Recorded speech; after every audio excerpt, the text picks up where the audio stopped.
Hello, welcome to my Rave Rewind 2025.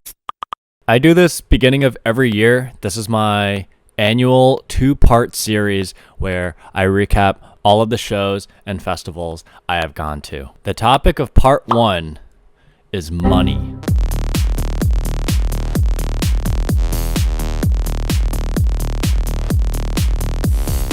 So for this video, I will be going through my monthly invoice of anything that I have purchased based on raving. But this not only includes the ticket, but also related travel, dining, housing, beatboxes. And I will compare my 2025 spending with previous years because I am psychotic. I've been doing this since I started raving back in 2022.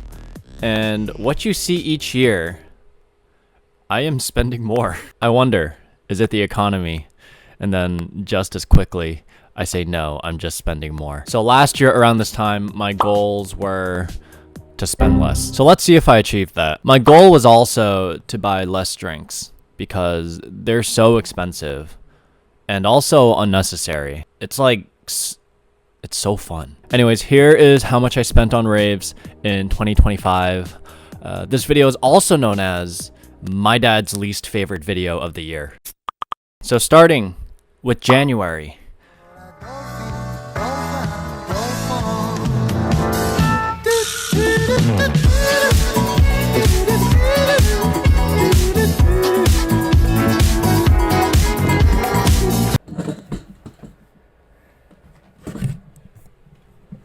Okay, moving on. In February, I went to 2 shows. The first one being Hans Zimmer. This was very unique. This was amazing. It's not a rave, but I'm gonna count it. My friend and his family had some extra tickets, so we were able to go, and I'm very thankful for them for that experience. Hans Zimmer was incredible. I also went to Imanu, and I went to see Imanu. In March, I went to 1 show, and I went to 1 after party. It's such a pretty place. I see a smiling face. Woke up and now I think I'm sleeping. Dom Dolla's after party was one of my favorite shows of the entire year. I remember it being so fun, lively. It was pretty expensive for an after party ticket. Throughout the video, you'll see the general ticket prices of some of the shows I've gone to. They're a lot cheaper than how much I spent for Dom Dolla. But it's really popped off the last couple of years. I spent like $30 to see him back in 2022, so huge credit to him for working this hard. In April, I went to see Flosterdamus. It was at a roller skating rink. No, we were not allowed to roller skate, which is great news for me. I don't know how to do that at all. The venue is pretty interesting. A lot of my friends from like New York and DC went. It was a lot of fun. And then I went to Hamdi. It was a pop-up show at an indoor soccer facility, I think. And all I remember, it was being so goddamn hot and toasty. But, you know, we had Chinese food right after that, and it was pretty delicious. In May, I went to 1 show. There's not much to comment there. Actually, man, the drink costs are pretty high. I should stop buying drinks. In June, I saw a pop-up at Times Square. The McDonald's ice cream was the only purchase. Not because I wanted ice cream. I really needed a pee, and McDonald's was like the only spot I could think of, and I had to get something. So I got an ice cream at Times Square. So far in 2025, my spending has been pretty good. And that's mainly because I haven't gone to any festivals to this point until July. Shit. So most of July, we were in Europe. We were at Ibiza for a weekend. And if you're in Ibiza, you have to go out. Kygo was really good. It was a live performance, orchestral and piano, and you know, I like the venue a lot. It's really cool. It ends around 11 p.m. because it's technically a day pool club, but that's perfect for an old person like me, because we were in bed by like 1:30. And then 1 week later, we went to Tomorrowland.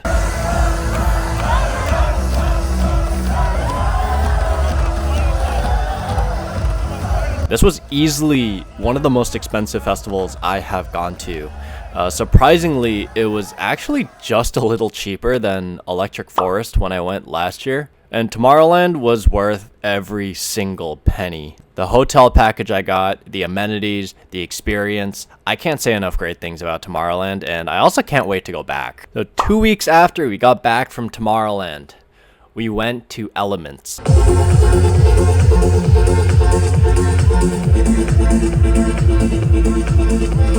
In contrast to Tomorrowland, Elements was one of the cheaper festivals I have gone to. I got 2 wristbands essentially for the price of one. If you want to know how, I've made a few videos about it. We didn't have to fly. It was like a 2-hour drive. I split an Airbnb with like 10 other people, and it was overall a very, very solid festival. One of the better festivals in the East Coast. There aren't a lot of festivals in the East Coast. I went to 2 other shows in August. They were solid. I had a solid time. But you know, those drink prices again, not so solid. In September, we went to It's Murph last minute. We were at my friend's housewarming and we just wanted to go somewhere after. And that's why we went to It's Murph. And then right after that, I went to what I would call our final pilgrimage to Legend Valley.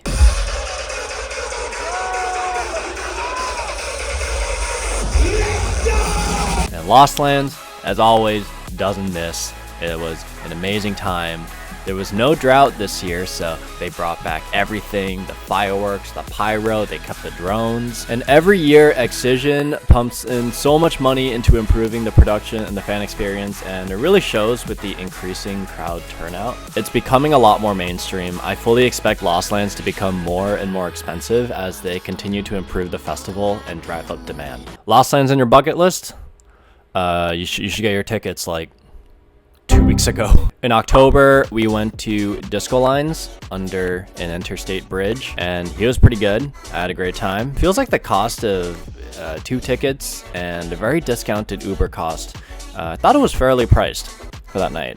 There's nothing more to add to that. In November, we weren't planning on going to any shows, but we went down to DC one of the weekends to support our friend who was playing a set at a club called Zebby's. And then our friend bought our tickets to go to Odd Mob with the crew. I had a great time, so thank you, Kike. Anyone who hasn't been to Echo Stage in Washington, D.C., it's one of my favorite EDM venues. It's huge, it has great lights and lasers, very affordable drinks, probably because it's in DC, and there's so many urinals, like so many urinals. My bladder's very small. It's those things I appreciate. And finally, to end the year, we went to 2 shows in Orange County, California, where my parents are at.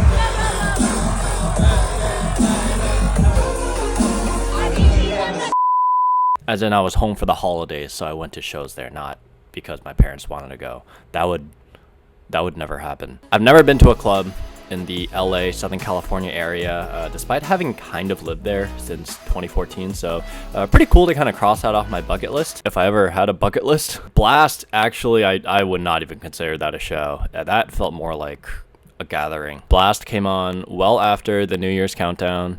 He performed for about 15 minutes, and then he left, and then everyone else left the venue. The only thing going for me that night was this bucket of popcorn. I ate the entire bucket in like 10 minutes. There was nothing stopping me in that popcorn. That was the highlight of my end of the year. And so how much money did I burn? In the year of 2025, I went to 13 shows, 3 festivals, and 3 after-parties / pop-ups. The total cost of those events were $7,641.12. That is a lot of money spent on raves for 1 year. And that is a lot of money spent on raves in 1 year. If I compare it with previous years, I cut my festival adventures in half. I was a lot more selective on what festivals I wanted to go to, and I went to just a little bit more shows. Overall spending compared to last year, close to about 20-30% decrease, so small victories. I could do a little better. So where were my huge spendings? Festivals, but I want to talk about it more. I made another graph to kind of show my analysis, and you can see every time I go to a festival, the graph goes up. And And I kind of labeled these hills. We have our Lost Lands curve for all the times I went to Lost Lands. We have E-Forest, Tomorrowland the past year. Those are the steepest ones. Ultras are pretty steep too. Obviously going to shows here in New York, though pricier than if I went to shows in other cities, is going to be much cheaper than going to a festival. Because you have to take into account the multi-day wristband, the travel costs, the housing, the beatboxes, the eating out. And the eating out part actually like does add up. I know we could definitely save on food instead of like going to a different city and trying some of the best foods that the city has to offer. I bring up Chili's so many times in this video. This is like my Roman Empire. One final stat that I monitored is how much I spent on drinks and alcohol. This is one definitively like I don't really need to spend that much. And I think before I show it, also want to disclaim like the drinks that I get are not just for myself. You know, sometimes my friends buy me drinks, and after we finish I buy drinks for them. So that's why some of the drink totals do add up. And I feel like throughout this entire past year, I felt like I've made a very conscious effort to buy less alcohol there. But unfortunately, I still spent $517.03, which was actually more than last year, which was $493.55. Damn, $1,000 in 2023. Does this mean I purchased more drinks in 2025 than 2024? I actually still do not believe that. I do believe the drink costs in general have gone up, so I should do less of that. I do this to myself every year because I want to be transparent to you on the general costs of raves and how the totals can add up like pretty quickly, you know, over the course of the year. My goals for 2026 is ineffectively the same goal as the past couple of years. Go to less, spend less. And this year we don't have any festivals planned as of now. We decided not to go to Tomorrowland this year. That's already sold out. We decided not to do Lost Lands. Those tickets came out a couple weeks ago, but you know, we will see. We'll see what happens. So thanks for watching, and I'll see you at the next one.